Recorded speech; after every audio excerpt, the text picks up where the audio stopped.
कलये सुन्दराकारं सदैहिकप्रियदर्शनम् अज्ञाननाशकं देवं सद्गुरुं मुरलीधरं मुरलीमण्डितकरकमलं मुनिजनमोहनं व्यत्यस्तपादं वनमालाधारिणं प्रेमभक्तमण्डलनित्यकीर्तितं प्रेमिकवरदम् आश्रयेऽहम्।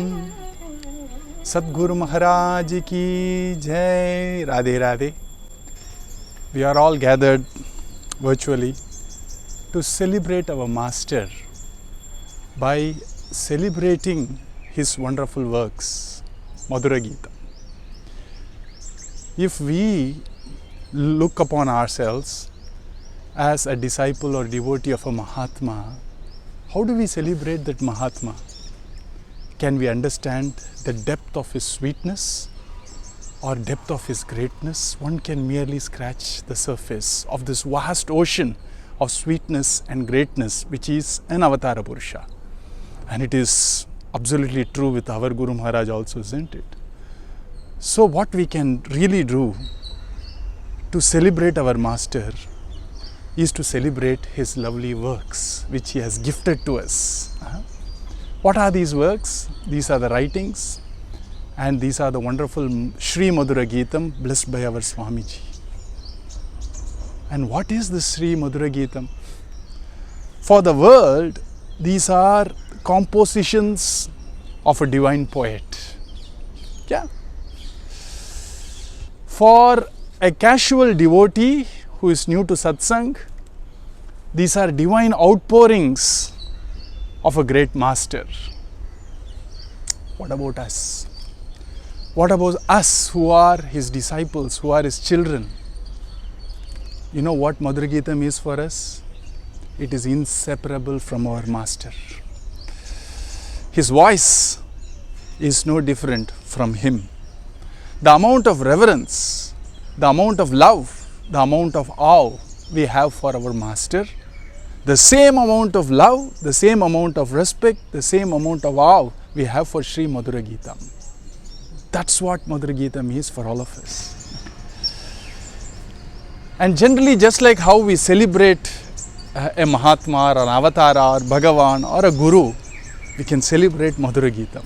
You see, generally when we talk about Krishna Katha, we say Avatara Katha, and then we say Gokula Leela, or we can say Bala Leela, and then we say Brindavana Leela, and then Mathura Leela, and then we go to Dwaraka Leela, Kurukshetra Leela, and then Prabhasa Leela, and that's the story of Bhagavan. So when we celebrate the story of Bhagavan, we tend to celebrate it as categories, just to add flavor and just to enjoy it even more. Or we can celebrate the beauty of Krishna, we can celebrate the compassion of Krishna, we can celebrate the Leelas of Krishna, we can celebrate the humor of Krishna, we can celebrate the greatness of Krishna, you can celebrate the Yoga Mahatmyam of Krishna, we can celebrate the humanness of Krishna. Likewise, we can celebrate Bhagavan Sri Krishna in many ways, isn't it? Like that, we can also celebrate a Mahatma.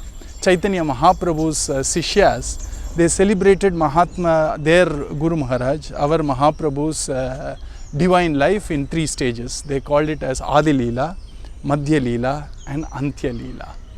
Likewise, we can also celebrate our Madhura Geetam, because I just told you that the amount of love, respect and awe we have for the master is the same love, awe and respect we have for Madhura Geetam.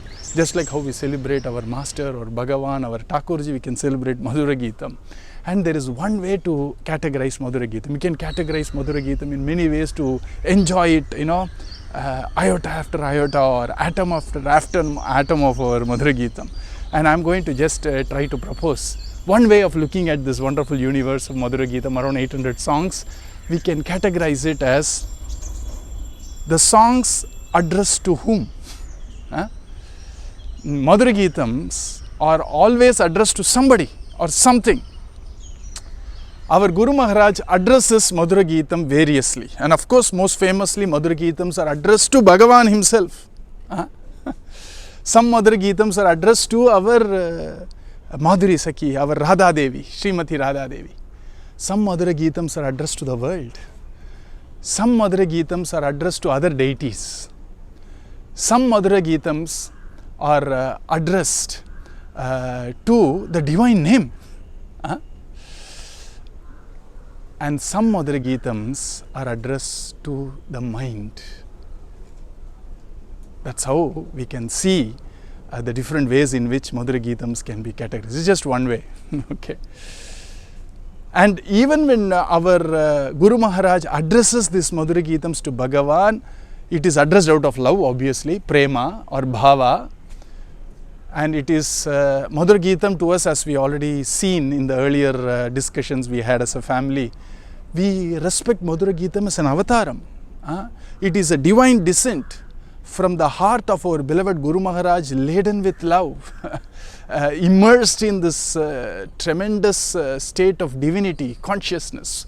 So anything which descends from consciousness, anything which descends from divine love is an avataram, right? So is every Madhura Geetam as far as we are concerned, the children of our beloved Master. So here, Madhura Geetam, some Madhura Geetams are addressed to Bhagavan, and it is addressed with tremendous love in the heart, obviously. And so the bhava is actually seen as per the science of bhakti in 5 categories. Pancha bhava, they say. And the most starting level category as far as Prema Bhaktas are concerned is the category of Shanta Bhakti. That Krishna is my own inner self, is my Antaryami. And then you have this wonderful bhava of Dasya Bhakti, safest, most universal bhava, which is I am a servant and Krishna is my master, I am here to serve him. And the third bhava is what is called as a motherly love towards Bhagavan, and that's called Vatsalya bhava. The fourth one is called Sakya bhava, friendliness, like equals, calling Bhagavan Vada Poda and all that. And the grandest one is obviously Madhura Rasa or Madhurya bhava, which only Avatara Purushas can do. It is the tremendous love a lover has towards the beloved, which is Krishna. And so our Madhura Geetam addressed to Bhagavan can be seen in these 5 categories. Let us start with the first one, which is Shanta Bhava.